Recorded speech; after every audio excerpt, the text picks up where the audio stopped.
현대 글로비스 선박 골든 레이호가 전도 사고를 일으킨 지 사흘째 접어들었습니다. 마지막까지 안에 남아있던 승조원 4명이 모두 구조되면서 이제는 본격적인 사고 원인 조사와 인양 등 후속 대응으로 넘어가는 모습입니다. 또 선박 안에 남아있던 화물들의 파손 여파와 그 보상 등도 그중 하나인데요. 이유수 기자와 좀 더 알아봅니다. 자, 이유수 기자, 골든 레이호가 이제 현대 자동차 계열사인 현대 글로비스 소속이다 보니까 이제 화물 안에 있는 그 화물선 안에 있는 차량들이 상당수가 이제 현대차나 또 기아차가 아니겠느냐 이런 추측들도 나오고 있습니다.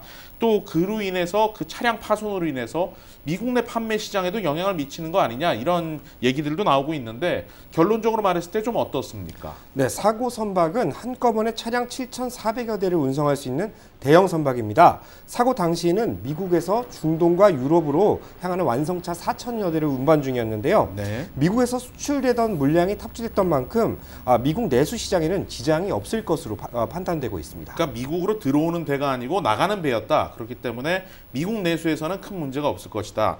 하지만 이제 배가 출항했던 조지아주가 이제 현대나 기아 이런 생산 공장들이 자리한 곳 아니겠습니까? 아무래도 배 안에 현대나 기아차들도 선적이 돼 있는 게 분명해 보이는데 어느 정도 피해를 입을 수 있다라는 우려도 나옵니다. 지금 피해 상황 어디까지 나왔습니까? 네, 현재까지 확인된 바로는 조지아주에서 생산된 기아차의 비율이 20%라고 알려져 있습니다. 이제 그 나머지는 그 글로벌 완성차 브랜드라고 하는데요. 선적된 차량의 합계가 4,000대로 확인됐기 때문에 총 탑재된 기아차의 비율은 모두 800대 정도로 가늠할 수 있겠습니다. 네. 차종으로는 그 중동으로 수출되고 있는 텔룰라이드와 소렌토 등 그 SUV 차량일 가능성이 높고요. 나머지 3,200대 정도는 글로벌 완성차 브랜드 중에 조지아주 인근에 공장을 가지고 있는 벤츠와 BMW 그리고 혼다에서 생산된 SUV 모델들이 적재되어 있을 가능성이 높습니다. 그 안에 현대차는 없다 이런 말인가요? 네, 현대 측에 저희가 전화로 수차례 확인했는데요. 현대차가 탑재된 것은 확인된 바 없다. 이게 공식 답변이었습니다. 네, 알겠습니다.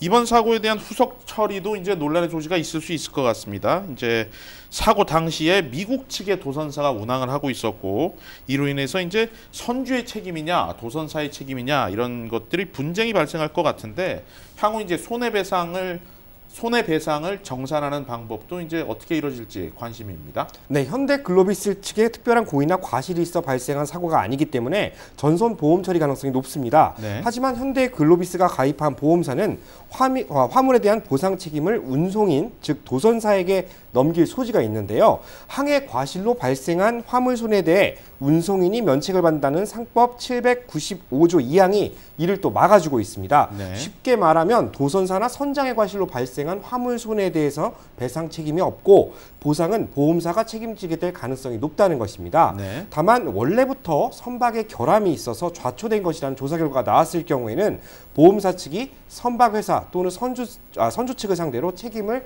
떠넘길 소지도 있어 보입니다. 네. 자, 이제 인명 구조 작업이 모두 완료가 된 시점에서 정확한 사고 원인에 대한 조사가 이루어져야 할 텐데요. 앞으로의 전망 어떻게 봅니까?